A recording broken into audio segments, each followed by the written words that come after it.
జరిగిన సందర్భంగా కలెక్టర్ గారు వచ్చారు, అడిషనల్ కలెక్టర్ వచ్చారు, డిఎస్పీ గారు వచ్చారు.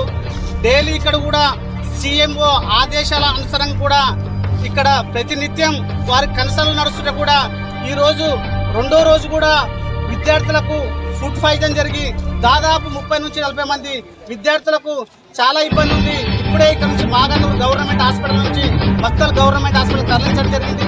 ఎందుకంటే ఒక సీఎంఓ ఉన్నత ఆదేశాలను కూడా బేఖతరు చేయకుండా ఇక్కడ ప్రభుత్వ పరంగా నాణ్యమైన